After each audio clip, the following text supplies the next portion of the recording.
Yeah, it's really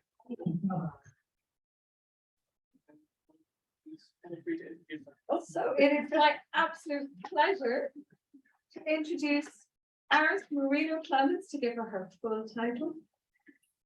And the title of her talk is going to be Apolitical Linguistics Doesn't Exist and It Shouldn't.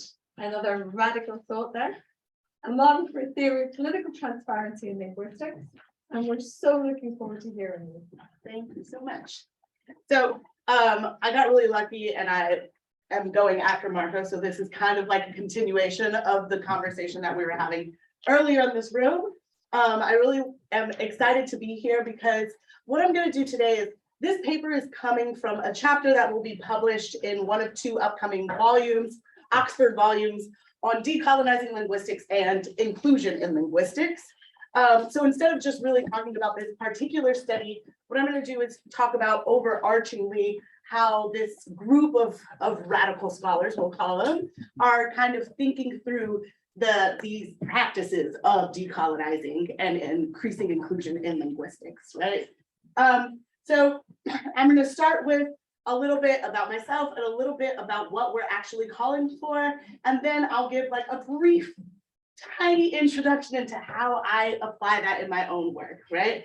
So before I get started, I'm going to do something that my colleagues and I have been calling for, and that is really introducing a positionality statement. Who are we and why are we approaching the questions? Why did we write the questions, our linguistics questions, in the way that we did, so that you are able to engage with my work and understand where I came to my questions, where I came to my theoretical frames, my methodologies, and ultimately my interpretations, right? So I'm originally from the Bay Area, San Francisco, California, and I was raised by a grandmother, an activist grandmother, and her colleagues from Stanford University during their fight for the rights of African-American English, right? So they were literally on political campaign trails for introducing Ebonics into the school systems there. And that was around the 1990s that was happening. There were like nationwide court cases that were happening. And I was basically being raised by these women who were like, African-Americans should have rights to their own language. At the same time, I was sent to an African Montessori school where instruction happened in English, French, and Swahili at the same time. So it was like an introduction of multilingual education before bilingual systems really were existing in the United States. And what it gave me is that, my father's African-American, my mother was born in Martinique, which is a small Caribbean island. And so I was raised around this kind of diaspora of Black people, right? There were African-Americans, there were West Indians, Caribbeans, as well as recent African migrants. And I had this really young appreciation for language diversity and at the same time for Black liberatory struggles, right? And at 19, when I no longer could pay for college in the United States because it's ridiculously prohibitive, I moved to Spain to finish school there. And while I was in Spain, I was quickly re-ethnicized. When people saw me, they did not see an American in what had been imagined as a United Statesian, right? What they saw was a Black Latina. They were like, she's not sub-Saharan African, but she's clearly not American. So they were like, Dominican, she must be Dominican, right?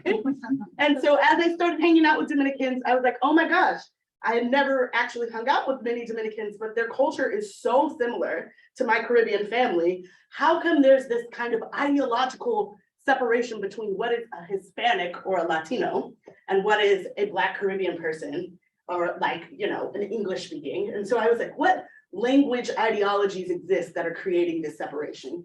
And this has basically been the foundation of my questions for my research for myself, right? And so I'm going to talk about how I can approach the question of how these people became ideologically separated, but through linguistics, right? Prior to doing that, I will talk a little bit about how we're talking about this through the frames of decolonization, right?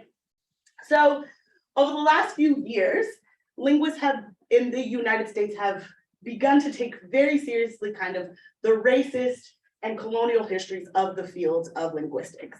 So 3 scholars in particular, Anne Charity Hudley, Christine Mallison, and Mary Bucholtz, they wrote a call to kind of challenge or to think through the racist legacies of linguistics in the United States. And in this call, they said that we need to increase inclusivity and we need to decolonize the field, right? And so several of us were invited to respond to this call, and it resulted in a special issue in Language, which is one of the journals, the premier journals there. As a result of that, people have responded to us, and those responses have singled us out and called our work unscientific, biased, and in the very strangest turn of events, racist. And we ourselves were like, this has made us think that we need to reconsider the role of language study in our understandings of society more generally, right? So not necessarily what is the role of language study, but how is language actually structuring our understandings of society? And so in my own work, in framing a model for political transparency, I asked a couple questions. I asked first, does linguistics exist solely as an academic endeavor? Or can it be used to push society toward a more equitable and socially just future, right? And then the second question I asked is, what responsibility do we as linguists and language scholars in general, because linguist sometimes is a little bit narrow, what do we have, what kind of responsibilities do we have to our own communities, to the communities that we study, and then to society at large, right? So even though time is not on my side, I do want to start with this quick poem, and then I'll tell you why I started with it. I have no idea if it'll. You have the transcripts there. New shit. Without that. Dear white girls in my Spanish class, I see you. Stumbling so hard you laugh through entire sentences because my ancestors are a punchline and everything that comes out of your mouth is funny. Funny. Guess I'm used to being a joke, a brown body splayed and smoldering at the corner of your lip. I just want to know, when you hold the sacred sound on your tongue, do you feel less holy? Why are you here? I bet you thought this class would be easy, since Spanish is what poor brown people speak, right? Not something you actually have to try to understand, not fancy or sophisticated, not like French, the language you love overpronouncing as a compensating for your basic American whiteness. You are not special. You are the reason my grandmother feared her children would speak with accents. So afraid, she buried her French language in the space between blood and bone because your grandparents wouldn't let her make a home outside her body. Did your ancestors protect you from pain by withholding what they knew of a country before this one? Let me be clear. Spanish was given to my people at the end of a sword, forced in our throats gory, sharpened under the colonizer's constant eye. Each rolled R is a red, wet fingerprint pointing me back to this. Spanish is not my native tongue. English is not my native tongue. The languages I speak are bursting with blood, but they are all I have. I own only my hot mouth, speeding against assimilation's clock and a colonial legacy you won't even try to pronounce. So I'll ask again, why are you here?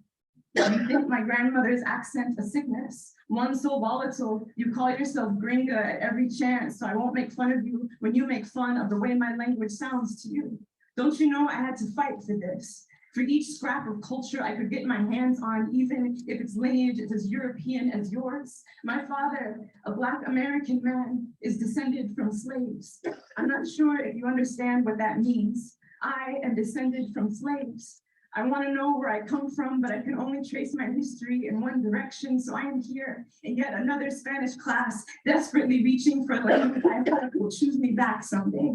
What is it like to be a tourist in the halls of my shame, to not be expected to speak better than you do, to visit Mexico and not care if people mistake me for being from somewhere else? How does it feel to take a foreign language for fun, to owe your history nothing? All right, so I'm gonna stop that there. Had a little coughing situation. So I played that poem for a couple of reasons. One, because I love it, but two, because she ends the poem by saying, how does it feel to take a foreign language, right? To owe your history nothing. And I think that's key when we're thinking about language, right? When we're thinking about the language of study. We have the study of language. We have to contextualize everything that we study. There is no language variation. There's no language context. There's no language acquisition. None of that happens without sociohistoric contextualization. And so in a recent conversation, Creolist scholar Sally Coco Mufwene has this quote here. I won't read the entirety of the quote for time. But basically what he's saying is there's a very clear history of how linguistics has been done, right? So there is this Western perspective onto the field that we have said this is how we do linguistics, right? We do linguistics, yeah. Aris, do you want to stop and take a moment to yourself It's gonna, and have it's a bit gonna of a glass happen. of water? Because we are running, you know, we've got a little bit of free time towards the end of Okay. this. So I'm gonna have one more glass. do, and don't be feeling as if you have to rush on. We're in I just human, got like but not stuck that in my inhuman. throat and it won't come out. So just take a minute, take a breath. Okay, read over the quote while I'm Will do. doing it. It's on the sheet that I was provided.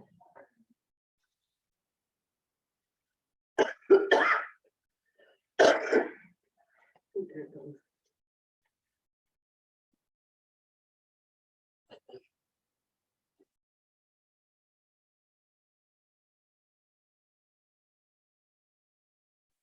All right, so here we go.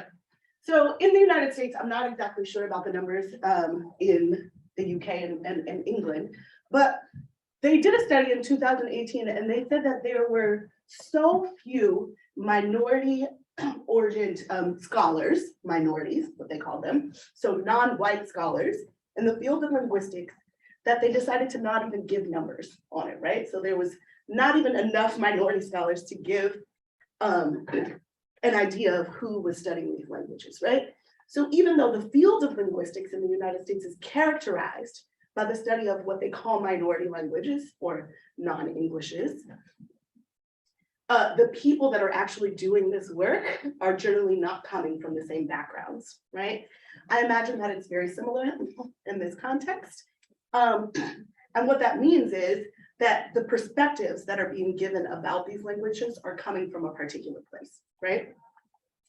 And so in responding to the realities of who's doing this work, some of us have begun to kind of push for what we call is liberatory linguistics, right? And so as my mentor, Anne Charity Hudley says, liberatory linguistics pays homage to a long lineage of scholars who have persistently asked the question, who is all this linguistics work for? Who is benefiting from the work that we're doing?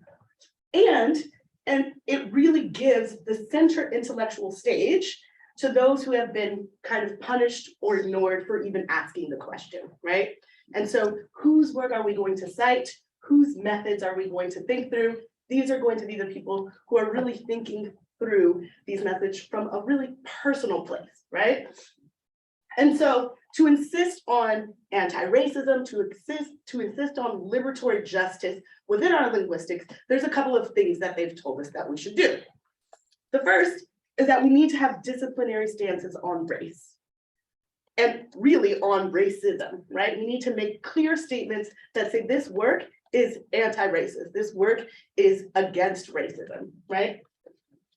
We also need to center marginalized and minority communities, and in global context, because these global contexts are generally global, this means that especially we need to be thinking through Black and Indigenous communities. And more importantly, instead of thinking about how we compare them to other hegemonic communities, how we really think about how they're producing that language within their own communities, right? We also need to think about asking the communities themselves what questions they have about their own language. How have they been impacted by linguistic racism and linguistic discrimination? And what questions can we answer in our research to respond to those impacts, right? And then lastly, we need to really do a better job as linguists to make our work public facing, right? To think through how we move beyond this room so that we have impacts that actually affect public policy, education, and people's sense of self when they're using their language. And so, and again, bringing it back to political transparency in my own work, I write a call, right? And so I say, as language scholars, we must began to have some political transparency in our work, right? And that insists that all investigators be explicit in defining our motivations for doing our work, our orientations towards our research questions, who gave us the ideas, where did the questions come from, our methodological approaches, are they traditional, are they radical, why are they traditional and radical, as well as our theoretical frames. Are they just coming from linguistics, or are they coming from interdisciplinary humanistic approaches, so that ultimately we'll be able to kind of situate our interpretations, right? And so an example, a personal example, I draw my own research in which I claim that understanding Dominican Spanish, in order to do that, you have to understand it as a Black language practice, right? So this is a claim that I'm making. And by considering my methodological and theoretical frames for investigating the questions, I'm able to kind of approach this through political transparency. So how do I do that?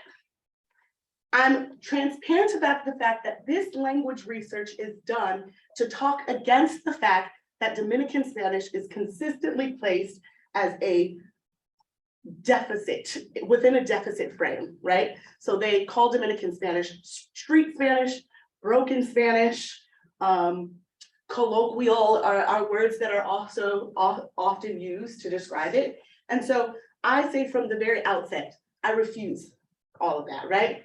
I refuse to compare Dominican language practices to hegemonic varieties of Spanish, right? So I'm not going to compare it to Spain Spanish or Argentinian Spanish or Colombian Spanish that have been situated as good Spanishes, but rather I'm going to pick other groups or compare it within their own language communities.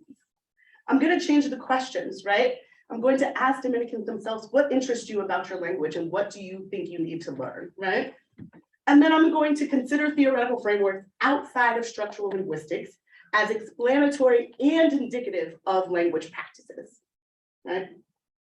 So the current studies, one of the ways that I do this, right, especially in the age of coronavirus, is to hit the internet, hit social media, right? What are people thinking about? And so one of the things that happens in the United States, and it's really happening across Latin America, is this call to cancel what they're calling Latinidad, right? So Latinidad is that there is a way to think about who is Latin or Hispanic of origin, and it's becoming racialized, right? So instead of there being like Black and white, there's like Black, white, and Hispanic as a race. But what happened was that in considering Hispanic or Latino as a race, it was really kind of a move towards whiteness that was erasing a lot of indigenous and Black people of these origins, right? And so when thinking about this idea of canceling Latinidad or who's being erased, I began to ask two questions, right? First, in what ways do Dominican Americans, who are often pushed to the margins of racial categorization, mobilize Blackness, the category of Blackness, while maintaining cultural autonomy from African Americans? I also asked how we can understand Blackness outside frames of hypodescent and mestizaje that have originated or organized US and Latin American racial schemas. So importantly, in order to ask this language question, I have to deal with the fact that there are two different structures of race in the places that I'm talking about. So really quickly, because I don't have that much time. In the US, we've had hypodescent, which means that if you have one drop of non-white blood, then you are pushed into the subordinate class, Black generally, right? So even if you are mixed, you are Black, right?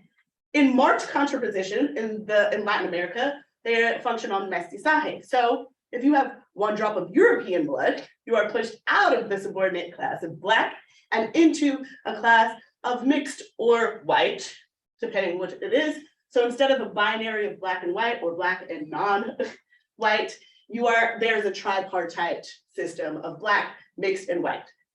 Most importantly is that both of these systems function on anti-Blackness, and that the lowest rung on that hierarchy is Black, right?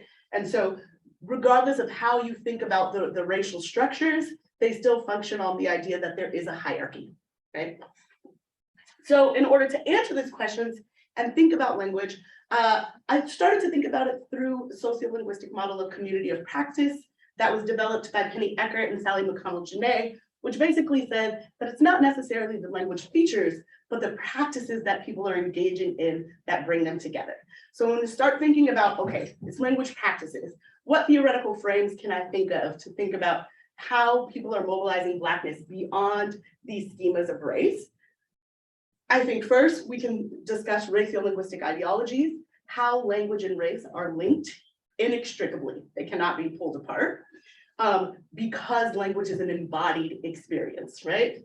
I also thought about linguistic stance-taking behavior. How do we use our own language to kind of perform ourselves, to perform our identity? And then the last one I thought about was Black self-determination, which doesn't come from linguistics, but rather comes from Black feminist theory. And I'll explain really quickly what Black self-determination is.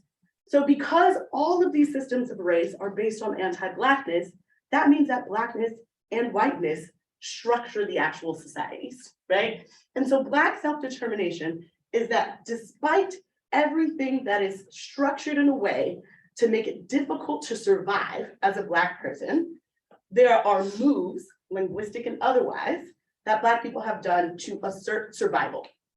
And so linguistic creativity is a way to assert survival, right? And so linguistic creativity is Black self-determination. And so how can we think about Black self-determination for both Dominicans and African Americans? And how do we compare them to each other in ways that kind of removes this hegemonic group from our analysis? So one of the ways that I did that is through thinking through Black lexical processes. And so there are 5 processes here. I will not go through all of those processes because I thought it was more important to talk about how they're talking, but really quickly, I'll give you 2 examples, right? So one of those processes is semantic inversions, and all of the definitions are on the sheet. So if we don't get through them, it's fine. You have it to take home with you. So semantic inversions is the idea of taking words with one meaning in a hegemonic variety and then changing that meaning to either its complete opposite or a complete opposite connotation. So in African American English, we have this meme here that shows, it says, yeah, that's my degree, the one that says bad, MFer on it, right? In that case, we look at the word bad. Bad does not mean that he is a bad guy, but rather that he is wonderful, shown by his wonderful suit that he's wearing and the fact that he has a degree, right? So now bad is no longer a negative thing, it is a positive thing. This also happens in Dominican Spanish. This tweet reads, my boss just came back from the Dominican Republic. I called him El Guapo, didn't go as planned.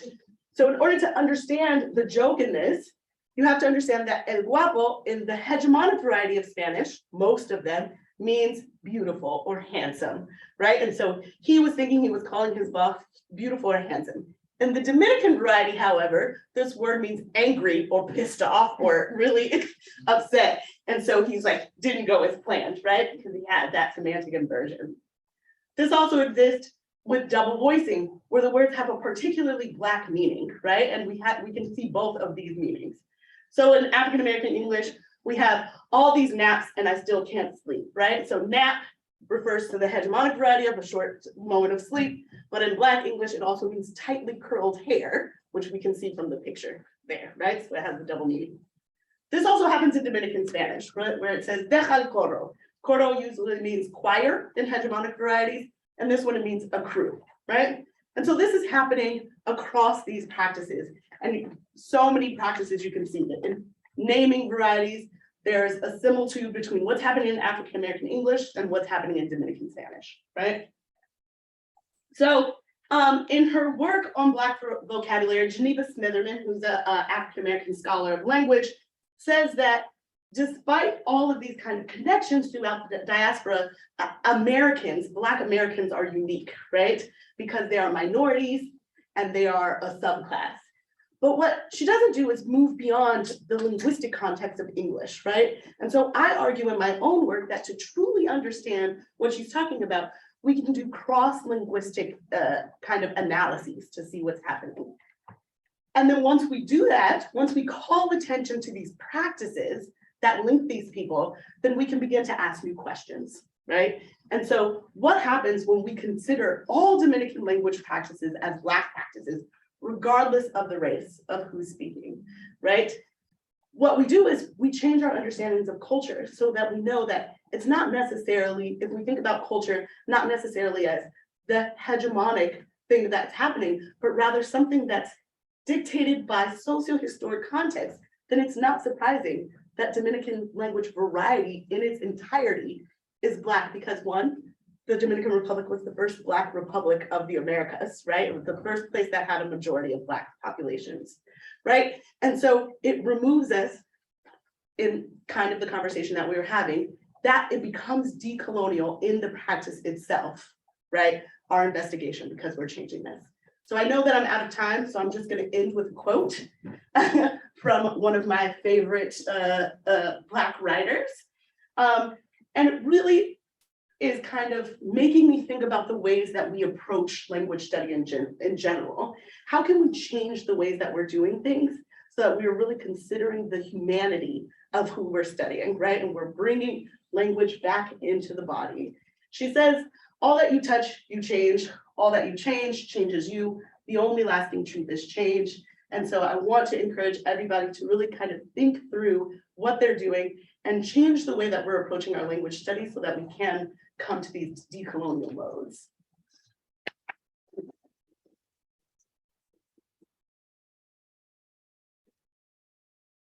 Fantastic.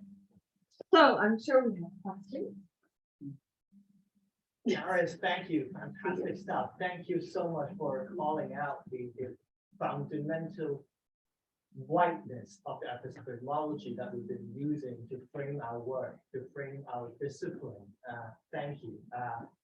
I guess my question has to do with a wider, bigger picture about, I'm not a critical theorist. I'm recently looking into work along those lines, but I'm wondering how much of the hostility that you guys face in the context of this debate impact on some of the decision making in how we want to drive the work forward. Because I know colleagues like Peter Costa even get life threats for talking about the relationship between critical race theory and language study. So how do we sort of navigate that terrain when everything is politicized to that extent? Yeah, I think my simple answer is bravery and creating community, right? And so there's a reason why I put these women on the screen, because they have given me a sense of bravery that allows me to take some of these life threats that happen because once you engage in social media as well, people feel a boldness to approach you in a certain way and say, if people are upset about something, it's changing the natural order of that thing. And that means that you're doing something right. And so, yeah, making sure that we have community and that we're doing this together. There's a reason why a lot of this work is going to be coming out in a volume instead of something that's written by one person or two people. And I can tell you, in terms of this conversation that we are having about publishers, about reviews, about these things that keep us doing things the same exact way, when these editors were conceiving of this, they thought of it completely differently. We're going to do this as a community. So we started off with meetings, talking about how we approached our linguistics. And then from those meetings, we decided who you wanted to share our work with and who we're going to do internal peer reviews first. Then after internal peer reviews, we did single blinded reviews where we sent them out to people that we respected in the community, and then we'll do a full blind review afterwards. So it's going through a completely different process of shaping itself so that we can really understand how we can rethink of the ways that we're doing our linguistics so that we can have an impact on actual society, right? Thank you. Yeah. Thank you. Which kind of ties back to your point earlier about what benefits does it bring in reality. Right. So We're also just really quickly thinking about that too. One of the ways that we've been thinking about this too is instead of just presenting this work in academic conferences or things like that, we've been going to local high schools, local community colleges and different things like that, and presenting to teachers who are then doing language education for our students, right? And so thinking about how we impact our understandings and the development of our language ideologies much younger, right? Before people have to relearn the ways that we think through language. other questions, queries? Go. Nothing through the chat, I think. Everyone in the chat was just saying that they really enjoyed your talk and that they're very Thank you.